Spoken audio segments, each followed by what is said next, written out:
Apoorva, the IIMs and the premier management institutes in India, since 1970, someone was telling me the other day, have produced several thousand leaders, many of them women. And in fact, there's a community of 5,000 or more of them that come together and, and many of them, of course, in very, very important positions in corporate India as well, too. Quite an amazing educational institute and quite amazing successes, I would It think. is indeed, Arun. In fact, today our guest, I would say, is also from one of those very distinguished guests that we have today. And she's a bold strategist, brings in and inspires innovation and talks about authentic leadership and actually lives it as well, right? And she's not only witnessed, but actually led a lot of digital revolution in organizations and giants like IBM, Google Cloud, and ServiceNow. I would like to welcome Ms. Kamolika Gupta Peres. Thank you so much for being here with us. Oh, my pleasure being here. Absolutely. It's good to meet you, and let's get started. Absolutely. So, Kamolika, from the vibrant streets of Calcutta, and backgrounds, a lot of doctors in your family, yes, right? So, science, and then I've heard, and I was reading about music and books also being a great That's influence. Right. From there, technology, right? And leadership. So, where did the seed go sown? Yeah, so that's an interesting question, Apoorva, because, I think it was very organic, right? If somebody had told me that this is the path that I would take, I think it would have surprised me a lot. But growing up, in a family of doctors, the conversation around the dinner table was always about things medical, right? And I think in a contrarian spirit, the rebel in me decided that I'll do anything else but medicine, when I grow up, right? So I went into economics, which is as, different a field that I could think of, for my graduation. And then after that, it was, of course, into business school and then a move into consulting. So I think, yes, a lot of early influences, a lot of conversations centered around science and technology around the dining table. And, as luck would have it, I actually ended up in a in a career in technology. So what about technology that really excites you? I mean, of course, we are in a day and age where it's yes, rapidly evolving, yes, and I can see that. But when you started, things were more deliberate. Yeah. What was it that really excited you, drew you into technology? Yeah, that's a great question because, even now, Arun, I feel that, careers in technology are not fully understood by children who are in schools and colleges. And many of them think that, one has to be, for example, a computer science graduate to move into a career in technology, right? I was, like I said, an economics graduate, and through that and into consulting, my move into technology happened gradually. But what fascinated me, and I'm sure, maybe you all will also identify with this, it's the ability to impact at scale, impact positive outcomes at scale, impact, things that bring value to society, things that bring value to people. I just want to dig in a little bit more on that. So I think what I heard you say, and I don't want to put words in your mouth, so correct me. What I heard you say is you don't have to be, for you to play a role in technology and impact technology and technology organizations, you don't have to be a computer scientist. You could be a marketer. Yes. You could be a financial professional. You just have to have the love for what it is is that fair? Absolutely. I think you put it really well because and my career is the best example of that. A love for technology and just a fascination with it is what progressively took me closer, to roles in technology, right?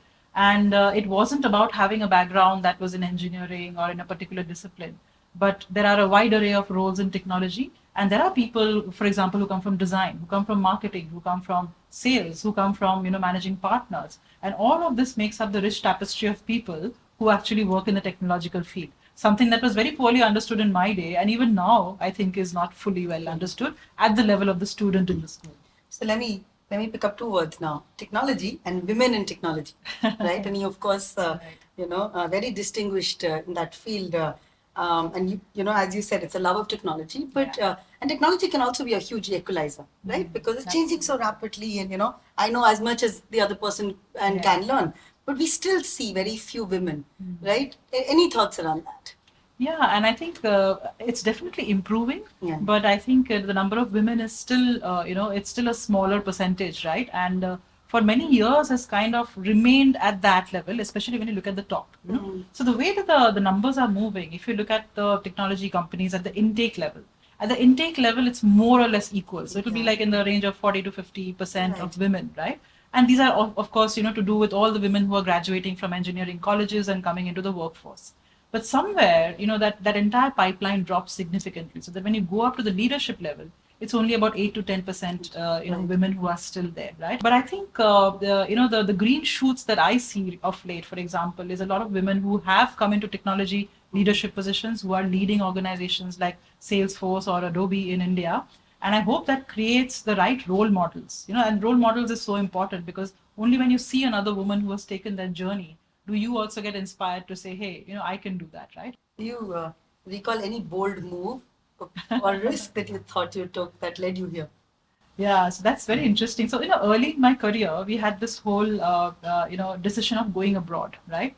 And my children were very small at that point of time. And, it was a comfortable decision to have taken at that point of time to say, I'm going to take a career break, which is very understandable. My husband goes abroad. I go with the children, and they are, at a very early they've just been born. My son was just born when we shifted. But at that point of time, and I think this is also, my husband and I, we thought about it, and we didn't want to take a break, right? And we said it's going to be a little tough to figure out help, support, etc. in a new country. But we want to make sure that if we make a move, that both of us are going to be able to keep up our careers uninterrupted. So I worked with IBM, while we were in Thailand, and then after that we shifted to Turkey, and I worked with IBM in Istanbul as well. And I think it needed a little bit of extra hustle, a little bit of push internally also to reach out to people and ask for positions. But I think what I learned from working in those cultures remains a very core part of my learnings as a leader. Just learning a new language, for example, learning how people do business in different countries, because even within an organization, cultures differ sharply, within regions and within geographies. So the boldness was not to give up and to persist. And then, of course, I think what you're suggesting is that it paid dividends in very meaningful ways. And it's interesting that you bring up cultural differences. What about generational differences? Do you see that this generation works very differently than the prior generation? Do they value things differently? Yes. And so this notion of empathy towards the other generation, it's also something that's playing out. Absolutely. And I think as we grow senior in the workforce, and as the new generation comes in, you realize that they're looking at things through a very different lens. And what was true for us? For us, it was getting out of business school, getting a job, starting to earn for our families, and then, obviously, climbing the ladder in whichever way we could. It's very different for this generation. For this generation, they have grown up in less of an atmosphere of scarcity than we had. I mean, I'm not saying that we had grown up in scarcity, but relatively, if you look at it, right, between generations. So they have more choices. And then even when they come into the workplace, they're also evaluating which workplace is the perfect background for them to grow. Which workplace gives them the kind of freedom, gives them the kind of inclusive environment, as well as, a place for them to explore whatever they want to explore. And you talk about, where you come from, and where another member of, let's say, Gen Z comes from.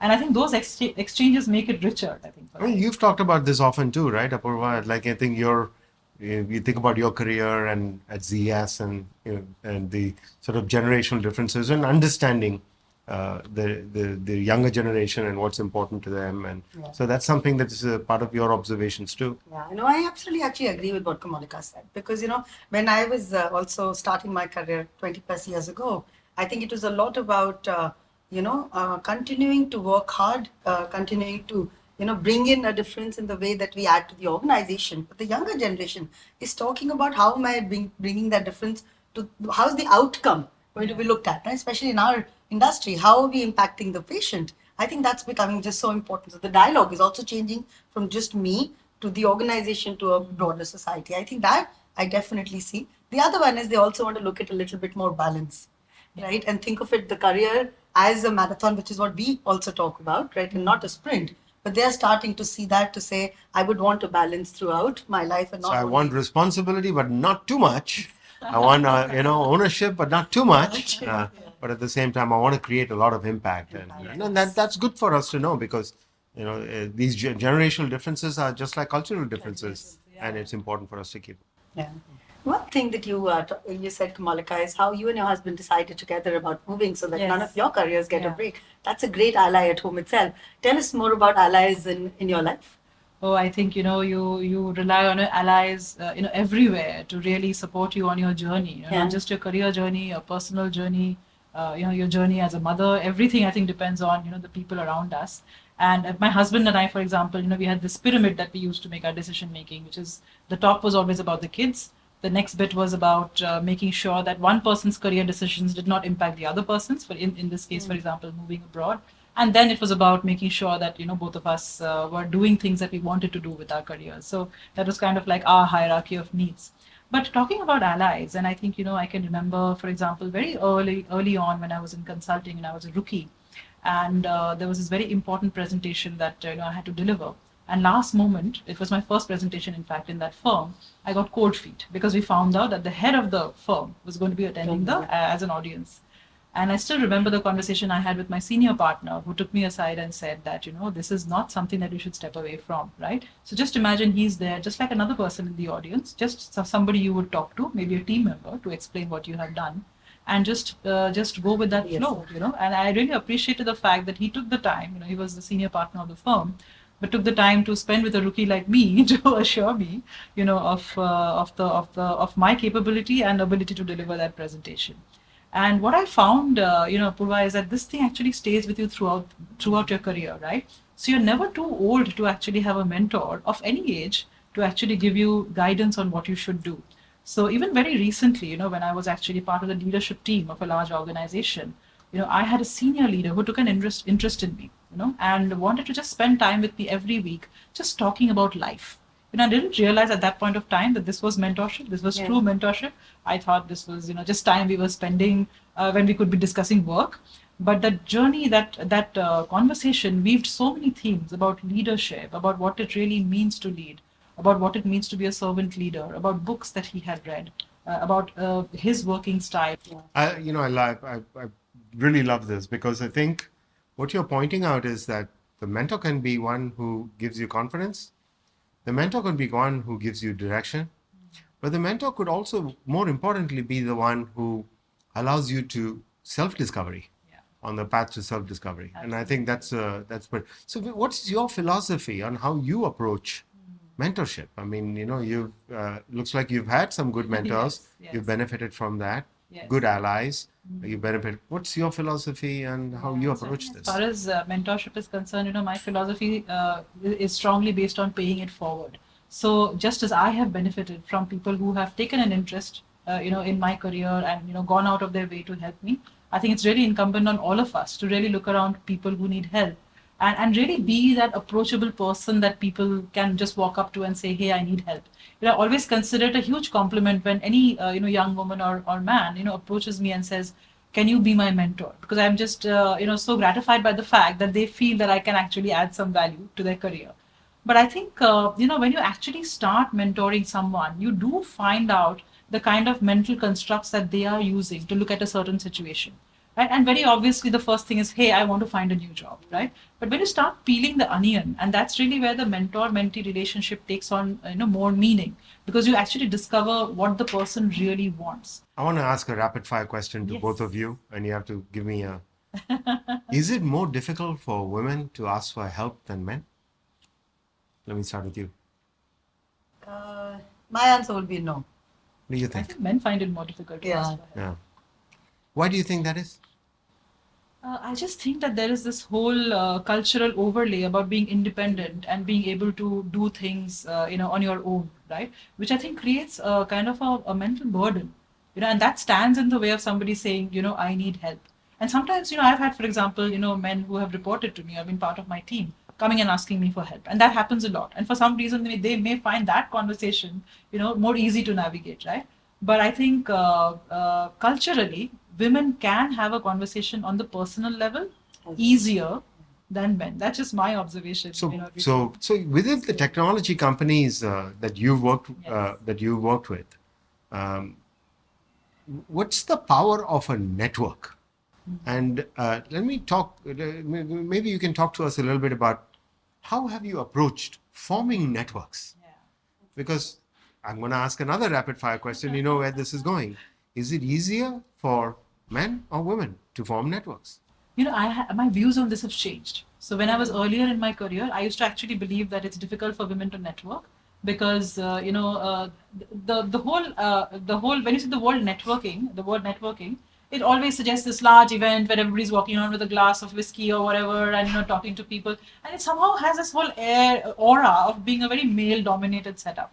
And that's not true. Networking is anything could be as simple as just having a cup of coffee with your colleague, right? And that's what I realized, is that there are different types of networking. And not all of it may be a large event format kind of networking where you just go up to 50 people and say hi. But just the connect that you do at anything, in your workplace or, outside or within the ecosystem, all of that is networking. And so I have come to believe that women network in different ways. Women network very differently amongst themselves as well. And it's different from men's networking, but it's probably as powerful. Yeah, absolutely. I think they build deeper networks and connections. But when I said, I find women making it more difficult, is fewer role model, and some find the initial comfort of reaching out reduces a little, and whereas sometimes it's easier for men to do so because there is so many in the leadership role. Yeah, I think maybe we can shift a little bit, Apoorva, the conversation to thinking about reflection on journey. Yeah. So let me start with you, ask you a question. When you think about mentors, allies, and as you reflect on your journey, are certain sort of like inflection points very clear to you? That was a place where something happened and it pivoted and in a very meaningful way. And those are stark in your memory, and for what reason?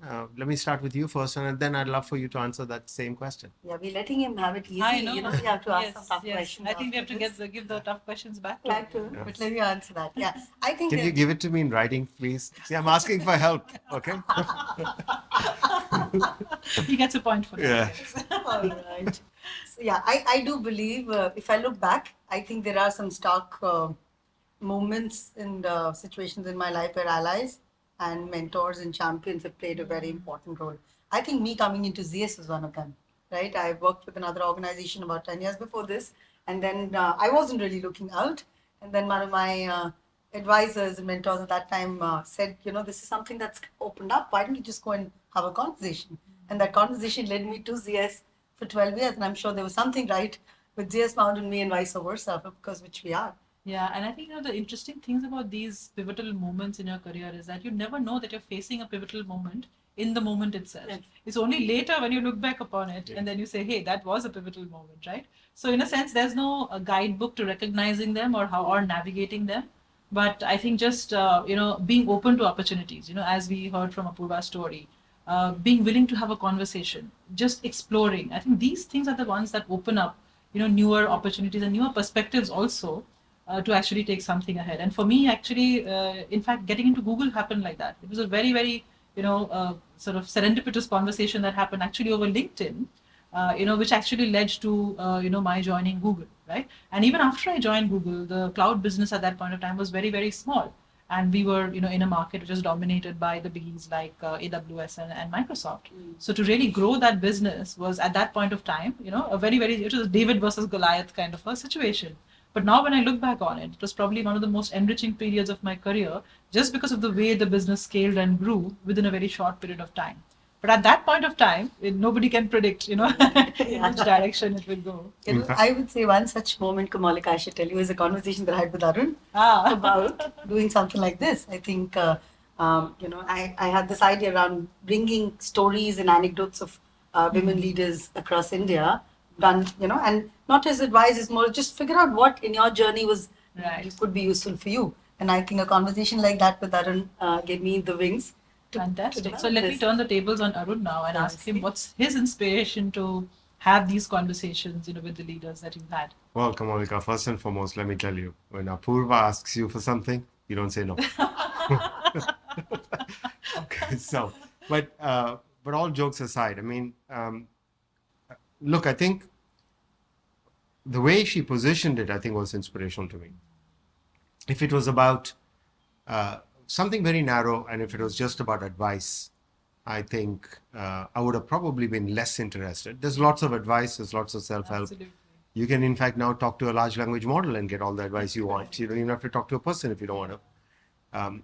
But I think, all the people that we've spoke to, including yourself, just such inspirational leaders have gone, scaled such heights, built organizations, the Google story you were telling me is just incredible, right? I mean, here you are, two established leaders. If you count Alibaba, maybe three. You're coming in late into the game, and trying to catch up, and you're trying to drive niche in certain markets. I mean, you probably work day and night to make sure that happens. So these kinds of stories of yourself and other guests that we've spoken to, what a great opportunity. And I think the other thing that was very important, it was not women inspiring women. I think that's not how Apoorva pitched it. I think Apoorva said, hey, we should be thinking about women inspiring the next generation. And for me, that was very important, which is that let's make this about talking to men as well too. And how did I do? 10 on 10. All right, good.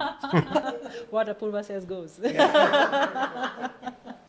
I think an obvious next question for me in my mind is, you've worked with some of the giants, right? You think about, SAP, IBM, Google, Right. ServiceNow.